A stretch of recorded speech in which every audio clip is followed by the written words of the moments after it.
going to go ahead and get into the show and introduce my guest, who is a stand-up comedian here in Los Angeles, and he writes and performs. He has a special out on YouTube called Pound for Pound. It's actually really, really great, and I really enjoyed it, which is why I brought him on here, and I'm super excited to introduce my dope comedian guest to you, Danny Sellers. Thank you for having me. Appreciate you. Thank you for being here. Yeah, I really enjoyed your special. Thank Pound you. For Pound. It was really great. Thank you. The intro reminded me of Donnie Darko. I haven't seen that. No. What is that? Oh man, it's a old movie. Came out with Jake Gyllenhaal. Okay, I need to check it out. Maybe I stole the idea. I'm sorry. Jake. Sorry, Jake. I think we all steal everyone's idea, right? But it's like he's talking to himself. Okay. Something like yeah. Or we think it's weird. You have to watch it. Okay, I'm gonna check it out. But I thought maybe that was like a play on Donnie Darko. And what is it called? Donnie Darko. Donnie Darko. All right. It's probably one of the first movies that Jake Gyllenhaal did. Okay. But I recommend checking it out. I'm a little OCD about the sound here, so just go ahead. But yeah, if you could talk about that, the scene. So the opening scene, can I describe the scene? Go ahead, yeah. So the opening scene is you're in a desert, and I would love to know where the desert is. He's in a desert, and he's dancing. I don't know. It's kind of like he's in a suit, and I'm not totally sure what's going on. And then we cut to him in Denny's in your room, or well, I'll tell you where it was, but like in the living room. In the living room. And then he hears something, and then you go into another room, and then you see yourself. Okay, so tell us what's happening here when you see yourself. So when you walk into the room, I'm essentially on a vacation. That's the setting that I'm creating. So we actually shot it in Joshua Tree. Okay. And I'm on a vacation, and I'm kind of sitting here trying to relax from the day, decompress from the day. I hear a voice, and it's saying my name, Danny, very faint, Danny. And then I walk into the back room, and I see myself. And essentially what I'm seeing is a heightened version of myself, like maybe all the bad qualities of myself that I don't want to maybe acknowledge or whatever. So like your conscience essentially is like the last kind of line. I'm your conscience. So it's like we all have that good and bad on our shoulder or whatever. And I think every day we have to wake up and make the decision to be like a good person, to be honest. Some are better than others at that, I think. We're all like unperfected people or sinful, whatever you want to call it, if you're religious or whatever. So like we all have to make a decision to be good. So anyways, I'm seeing myself in the room. We're going back and forth in the comedic kind of back and forth of like, I saw I've always been here. I saw when you didn't know how to do the electric slide or, whatever the little funny jokes. Yeah. The idea just came of like, what's the scariest thing to me?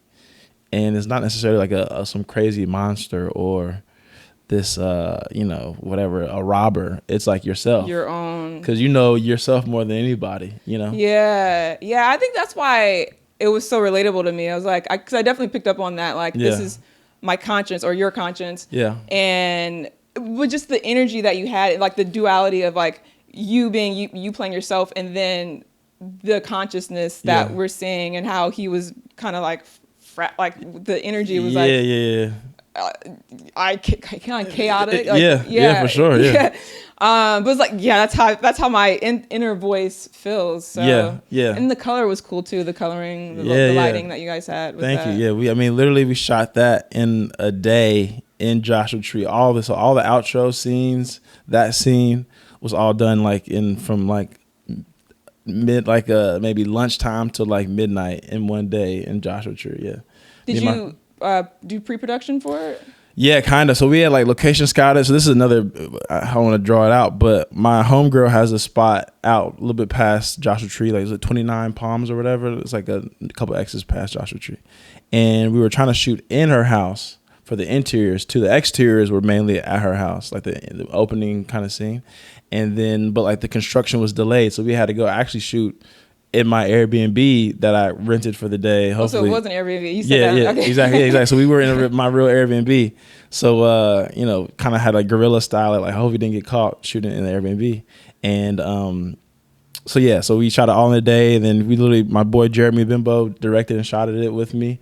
And I wrote it out, and kind of we had the hard thing was, playing yourself. You have to like have a conversation with yourself. So like, you shoot one with me in the suit, and then shoot another couple takes with me not in the suit. But I got to remember what I said to myself for it to make sense. Did you?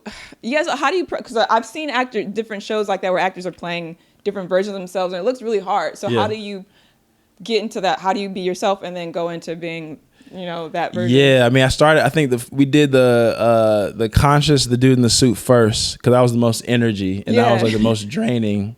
And that was just chaotic. And so I wanted that to be the baseline. So then I knew how I played.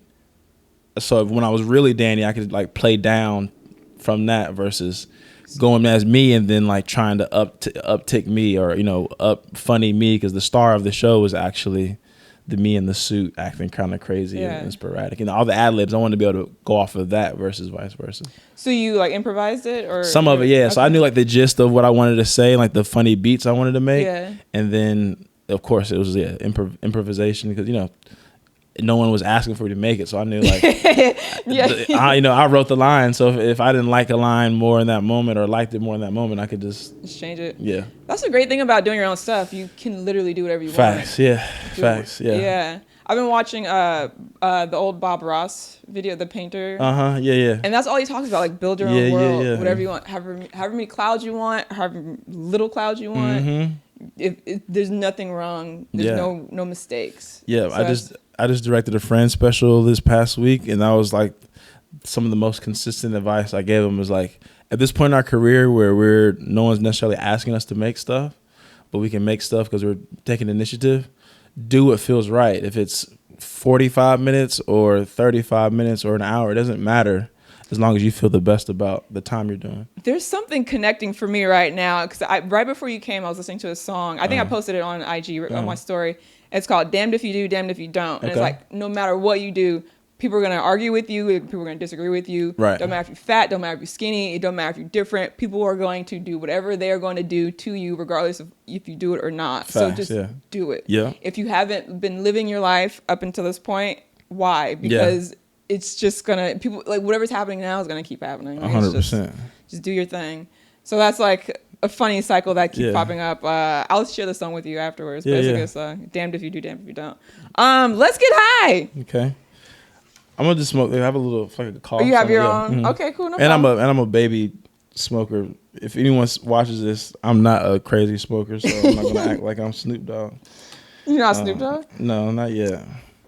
There's only one Snoop Dogg. That is true. Yeah. Only one. He went. Well, I guess I went to his high school. Technically. Yeah.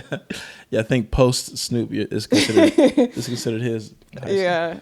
I don't know what year. I think he graduated like in the 90s or something. But Long Beach Poly. I'm from. Oh, nice. Okay. I would love to smoke with Snoop.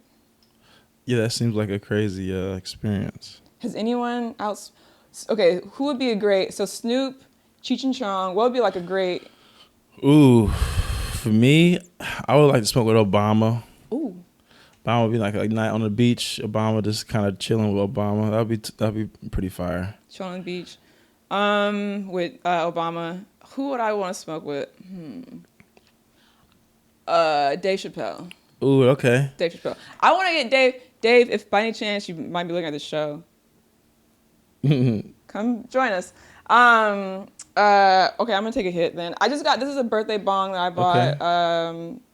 It's got all these cool things that's supposed to make it less hot. Oh, it cools it down? So yeah, it cools it down. These little coils cools it down. The water obviously cools it down. So it's like each coil cools it down even more to the point where it's not supposed to burn. Oh shit, okay. So that's why I got it, because I don't like the burn. I know I'm not a real smoker because I don't have like any equipment.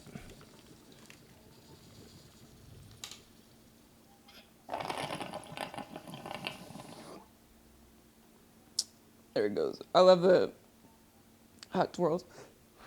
It looks cool. It looks cool. Well, if you choose, there it is.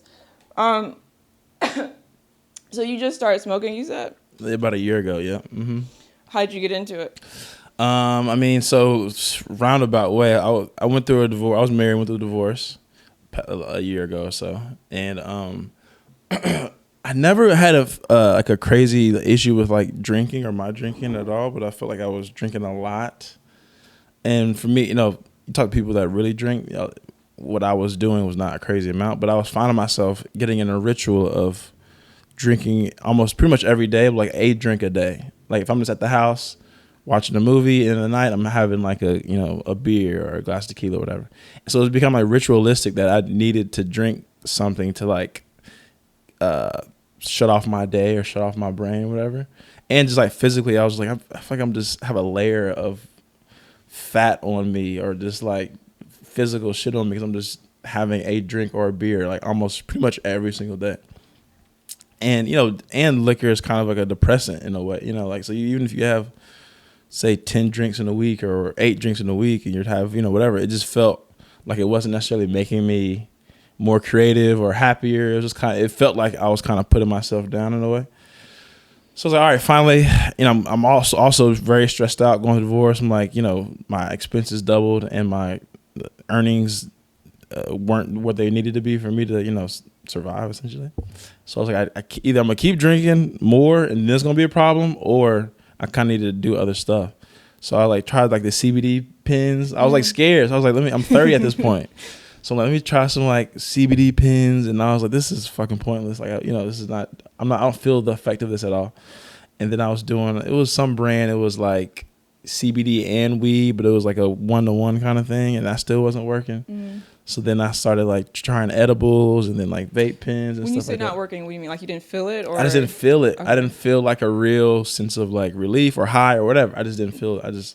Nothing. Yeah, it wasn't effectively a game changer in any kind of way at all. Okay.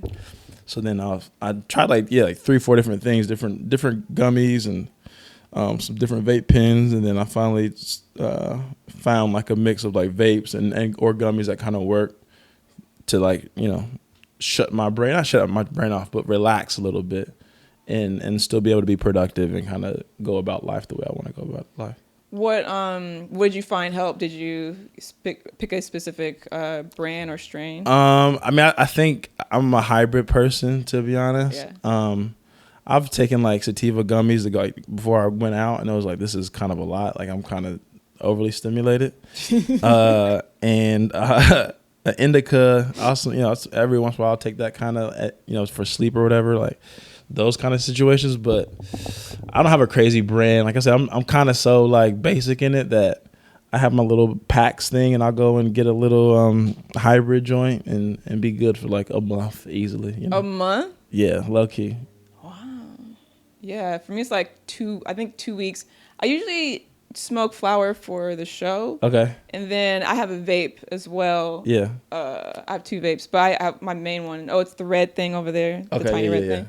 That's what I mostly use, but like maybe 2 weeks. Okay. Probably every 2 weeks. With this, maybe the flower, maybe a month. Flower goes longer for me for a month. But do you have it? So you said your CBD, your edible you were overstimulated. Yeah. Do you have a fucked up edible story? Oh yeah. I have a couple. One crazy one. So this is when I first started. My sister and brother-in-law, they smoke, and they so they have, I think, maybe a business or have invested in previous, or have friends that work in cannabis. So that's nice. They had came in town, and they had leftover like groceries and stuff like that. And then they also had this like little 100 milligram lemonade thing that my brother-in-law left. And so I'm just like, at this point I'm just starting to smoke. So I'm like, yeah, keep it, I'll drink it at some point. But I'm like, this is right when I'm trying to find a thing that's going to actually get me high, because I'm not getting like, I don't know if I wasn't inhaling right at first, probably. My dosages were small, whatever. I don't know. Maybe my brain was just not trying to get high. So one night I'm like, all right,